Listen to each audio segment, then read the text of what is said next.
the question that what is the impact of HR actions on business outcome and the cost and so on and so forth. Should we measure or allow HR to hide behind the softer aspect of it? And that's where people have started doing lobbying for this, and the measurement and various metrics have started coming in. And since then, today we are discussing HR analytics. I want to share some outline of this program, but before that, I want to ask you, how many of you think that we can still improve the scope or the work which we do currently in analytics under the HR function? Can you please raise the hands? So half of the people think that we can still improve, and half of think that we are done with HR analytics. That's a good news. How many of you think that HR analytics will help us to improve the HR positioning in business? Okay, fairly good number of people are telling. The next question I have is, how many of you think that other functions like sales, finance, operations do more analytics than HR? Okay. And my last question is, how many of you think that HR analytics and software aspect of HR can coexist? Can software aspect of HR and analytics can coexist? How many of you think? So congratulations, you are in the right panel discussion. Okay. So I would now invite my co-panel members. So Prabir, I would request you to give an overview. So each one of us, each the panel member will give around 5 to 7 minutes of overview, what is their take on the subject. Then I will share with you 3 themes which we are going to pick up. And if we are missing something and if you want to know, of course, we will have the time to ask question and answer, and that time we can. And let me assure on the behalf of panel, they will still be available during the dinner time, and you can have consultation with them. So Praveen, may I kindly request you to start? Thank you, Alok. I think you've set the context very well, and I must compliment, I think you made a very good opening address, so it makes our jobs a lot easier. So, so my own take on HR analytics is, first, whose need is it? I think when we talk about a subject like this, the first question is it HR's need, or is it the need of people beyond HR as well? And I think HR itself has to get this cobweb a little cleared in our own hearts and minds. So that's the first comment I want to make. The second comment that I want to make is that there is one part which is about data sciences, the rigor, the instruments, the tool. The other is the issue of the culture of analytics. I will be honest. Even in marketing, it is still work in progress.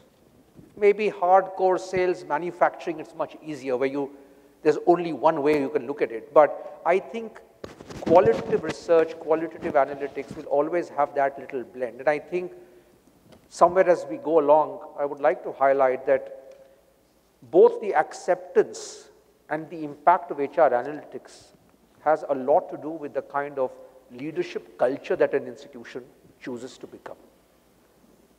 I refuse to believe that chief executives or boards are interested in analytics only to the extent it impacts hardcore sales, marketing, and so on, but they are not interested in that. I don't think that's the issue anymore. But this entire dimension of putting HR as one monolith stereotype is not correct. And I think the comment that Alok you mentioned, I tend to completely agree. There is the soft part, there is the hard part. The soft part, honestly, I've had my own interactions in my career at different points in time with different board members, and I believe I do not want to fight the battle of proving QED for every behavioral training program. I don't want to do it. Either we believe it makes a difference or it doesn't make a difference, because there is no point trying to force fit a mathematical exactness to something which is a philosophical answer. That's on one side.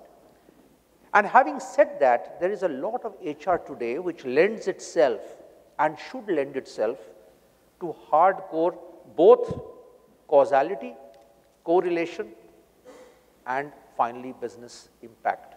And you talked about some of those dimensions in your address, and I'm not going to repeat that. But I think it is very important for HR to wear its larger role. And what is the larger role of HR? The larger role of HR is to finally influence the organization and its leadership from the board down to do what is right for organization, survival, readiness, growth. That's really their role. You may touch aspects and dimensions of organizations which are a little different than what maybe some other functions will do. If HR wants to play a role of influencing, the old established methods of relationship, credibility, humor, etc., all of that continues. I'm not taking that away. But I believe we will be taken more seriously if we can play facts back. And facts not in terms of our own perception of facts, but what the data suggests. And I think, therefore, it is not about mathematical exactness, but it's about the ability to draw and leverage insights from the people agenda that makes your ability to influence your organizations to an outcome that you feel is relevant and fair. I think that is the intent and purpose. So, for example, I'll give you a couple of, and this is an agenda every company is on its journey. So I don't think any one of us can claim that, we've cracked the piece. And I worked with very large companies, and I can tell you they are also struggling, and we are on a journey. The important thing is, how do you make the conversation become relevant? Because if you just go as a nice, fuzzy, warm, or possibly a VP HR argument, you're not likely to be taken seriously. So one of the examples that in one of my earlier companies that I worked with, it was a massive corporation. And I'll give you a small example. We were trying to change culture, which I believe was the biggest problem of that company. It was a very successful company, but the culture was rotten, to say the least. And one of the issues of that culture was it was a very controlled or controlling environment. So what was my larger purpose? My larger purpose was to unfreeze that environment. And I'll just give you one small example. If I had gone and said that I want to change some policies here and there, no one has the time to listen to that. So one small example. I thought we did, which many, many companies don't do. And it was a very controlling culture, so remember that. And which was about empowering people to take decisions. It becomes speedier, you improve trust, you build ownership and all the different things, and therefore what happens to the culture, therefore what happens to large or long-term impact. Now, if I had just gone and said we should do it, it's a perspective. It is not that someone, that's your view. So what did I do? I looked at data of the last 5 years of that corporation. It's a massive corporation. How many managers turned down travel requests, and it has a huge number of people. How many managers turned out domestic travel requests in the last 5 years? What do you think the answer was? None. Zero. Now, with that insight, I said at the end of the day, we are actually following a ritual which wastes management time, managerial time, destroys trust, builds no empowerment, builds no ownership, all of which has hardcore dollar implications to the final outcome. It becomes easier. And I can keep thinking of many, many examples. My current organization, it's an 81-year-old company. And we were again wanting to change things in that organization because it has to be ready for the world which is here and the world which will come. Now, if I just again give a very fuzzy kind of a thing, we should improve things, no one is going to listen. So I did some data crunching. And I asked the board, I said, guess what's the average age of an employee in this company? And I deliberately reminded them it's an 80-year-old company. You see, the bias, cognitive bias, is 80-year-old company, so the average age must be? Alok, take a guess? Around 40. 40. Alok is being nice, he says 40, they said 45. The average age is 30.